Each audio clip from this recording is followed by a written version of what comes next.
वित्त मंत्री निर्मला सीतारमण के बजट को विशेषज्ञों ने 70% लाभदायक बताया है।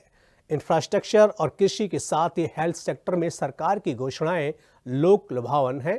वहीं रियल एस्टेट को मंदी से उबारने के लिए सरकार ने कोई प्रावधान नहीं किया है। देश की पहली महिला वित्त मंत्री निर्मला सीतारमण ने अपना दूसरा बजट पेश किया है। इस बजट में छात्रों के लिए क्या है, फार्मिंग के लिए क्या है, इंफ्रास्ट्रक्चर में उन्होंने क्या दिया है।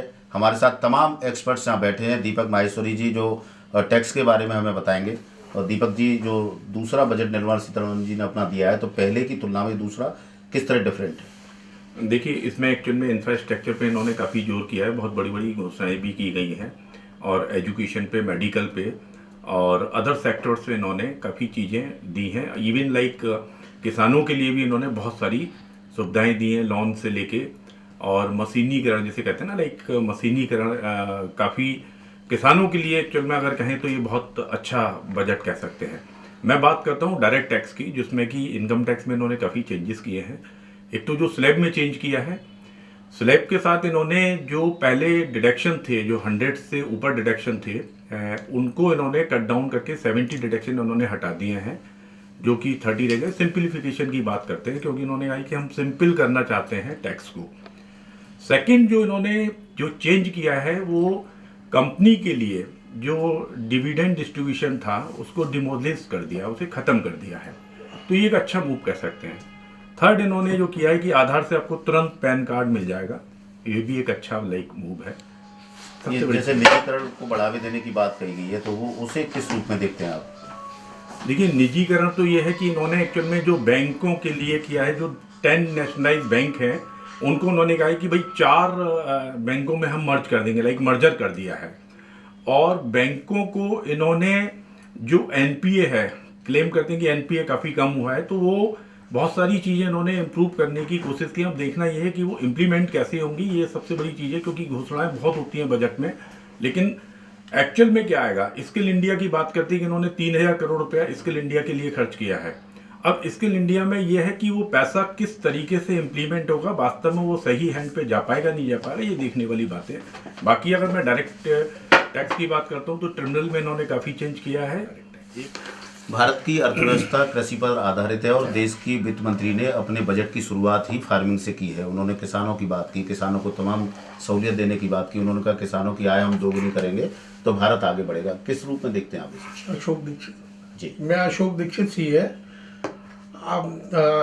आज जो सीतारमण जी ने जो बजट पेश किया है, अपना दूसरा वित्तीय सेकंड बजट जो पेश किया है, उसमें एग्रीकल्चर सेक्टर में काफ़ी प्रोत्साहन देने की बात कही गई है। उसमें से कुछ है जो सोलर ऊर्जा, सोलर से जो आज जो हैंड जो ट्यूबवेल और ये जो चलते हैं गाँव में, तो उनको सोलर ऊर्जा से अगर लोग लगाएंगे तो काफ़ी बिजली की बचत होगी। और मेरा ये मानना है, बिजली की बचत के साथ साथ उनकी सेविंग बढ़ेगी, तो उनका आर्थिक रूप से मजबूत करने की प्लानिंग करी गई है। तो मैं समझता हूँ कि एक बिजली के सेक्टर में और इरिगेशन सिंचाई के साधन काफ़ी बढ़ाने की इसमें चेष्टा करी गई है, और इरिगेशन से काफ़ी लाभ किसानों को मिलेगा। सिंचाई अच्छे कम समय में बहुत सिंचाई हो सकती है। और इसके साथ साथ रूरल सेक्टर में रूरल रोड डेवलपमेंट पे काफ़ी फोकस किया गया है इस बजट में।